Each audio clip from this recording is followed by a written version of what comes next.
Welcome back into the GSMC Sports Podcast, and we are now going to be talking about the Boston Celtics and their spending surge over the course of this summer, because it has been an unprecedented amount of money that the Celtics have been dishing out over the course of this offseason, where you look at a championship team, usually you see those types of players that are on the roster go out and get massive contracts from opposing teams, because when you perform well in the playoffs, you end up typically getting a little bit more of a pay raise, and other teams are trying to steal you away. But the Celtics just flat out said that is not happening to us this offseason. We are going to re-sign everybody, and that is exactly what they've done, where you look at the top players that got minutes for them last season, and just about every single one of them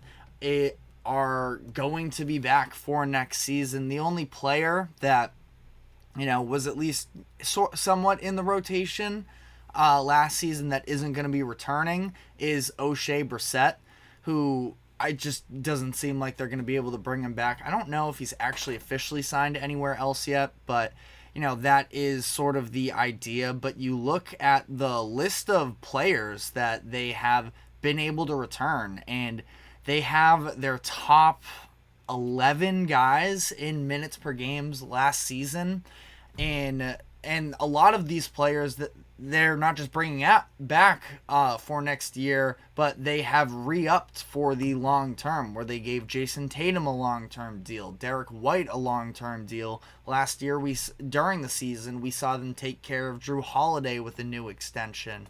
And then to even go as far as some of the bench guys this offseason, this weekend it was Sam Hauser, a 4-year, I believe it was $45 million, but him, Xavier Tillman they brought back, Luke Cornett they brought back, and it is just, unheard of how much money this group is going and spending. And the reality is, we understand that this is not going to be something that they can have this core for years on end to come, where they are going to have to make decisions, and some tough ones at that, as to how they want to advance here going forward, where Jason Tatum is the undisputed franchise centerpiece. I did just have a conversation with some Celtics friends of mine talking about, well, is there a possibility that everybody is just chewing in Jason Tatum as that franchise cornerstone? Could there be any possibility that Jaylen Brown,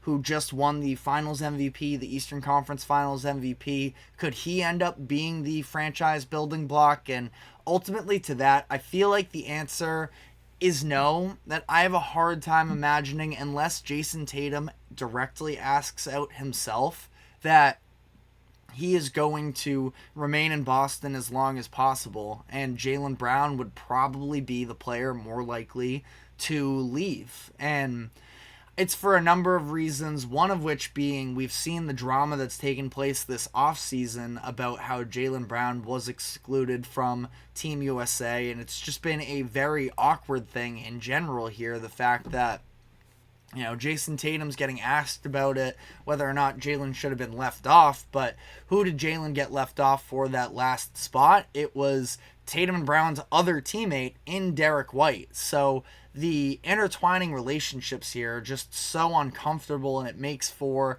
a very difficult position.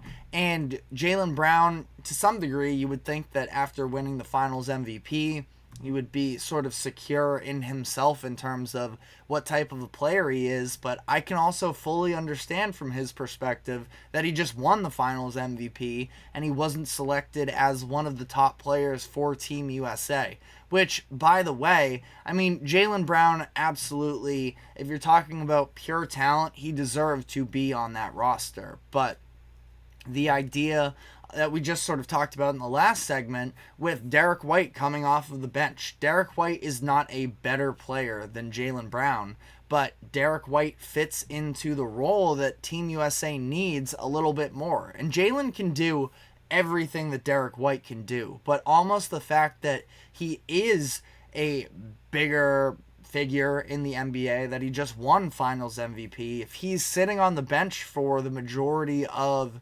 these games, it's awkward, and it's a conversation, it's a thing. And as we've seen from Team USA early on, already there is so much scrutiny over the rotations and what the starting lineups look like and everything there. So you can also make the argument, well, Steve Kerr just has to figure out a way to make it work with Jaylen Brown. He's trying to make it work with everybody right now, and some players that, are on that same tier as Jaylen Brown, the minute situation is just kind of awkward right now. So Derek White is somebody Team USA brings in, and there almost is no controversy with him whatsoever, because if he plays 0 minutes, nobody really bats an eye.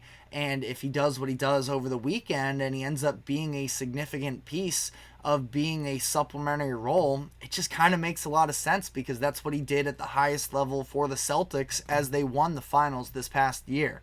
So, all of that to be said, I do feel like there's a possibility that there could be some level of friction that builds up about Jaylen Brown not feeling like he gets the respect that he deserves, because he is, I would say for the most part, it's been more of a conversation after this past year, but Jason Tatum's a better player than him, which makes him the second best player on his team, which takes away opportunities for him, marketing wise and all of that different stuff. Jason Tatum's getting his "Don't Stop Disbelieving," I think is the slogan that he has with the Jordan brand, that he has all these billboards going up across the nation. And Jaylen Brown probably feels like he is just as good, if not a better player than Tatum, and he just doesn't really get that same sort of mainstream popularity and respect. And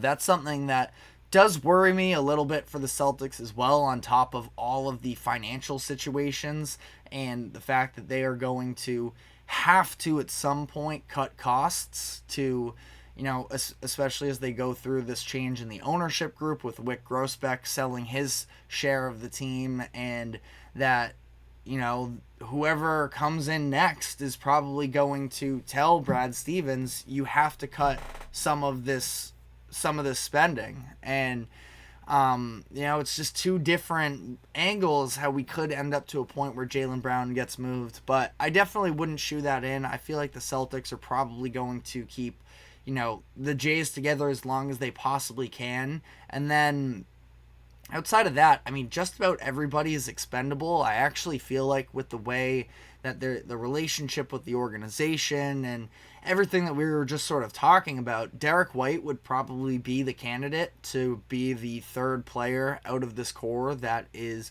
most likely to stick around long term. I would say that there's a chance he even has a higher chance of sticking around long term than Jaylen Brown, because of all those factors that I just laid out, and Derek is at a significantly cheaper price. So it's a very interesting conversation. Like, they give Drew Holiday the contract most of the way through last season. They give Porzingis a long-term deal to bring him in.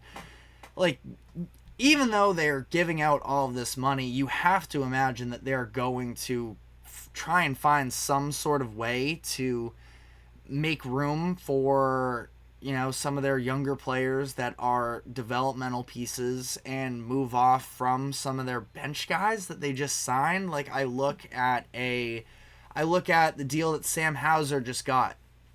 It seemed like the Celtics have two players in the ranks that could someday take over that sort of Sam Hauser role. You look at Baylor Shireman, who they just drafted in the first round this year, a very capable shooter. He's a capable passer.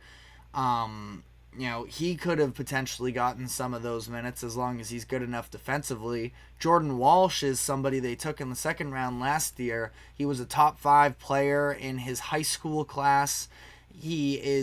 I think he can be an elite defender. Some rough spots for him during Summer League this past year, but someone where you feel like if he were ever able to have an offensive shot, a game behind him, that he could end up getting minutes. And instead, the Celtics sort of block him a little bit, block either of these players with the Sam Hauser extension. I kind of just have to feel like Hauser and Tillman and Cornette and these guys that they bring back, that they are going to be willing to move off of them, and maybe they're just trying to, capitalize on the opportunity of getting something for these players. But at the same time as well, you are so handicapped by that luxury tax apron that it's going to still make trading these players extremely difficult. So I would love to speak to somebody from inside that Celtics organization and try and figure out what they are doing, because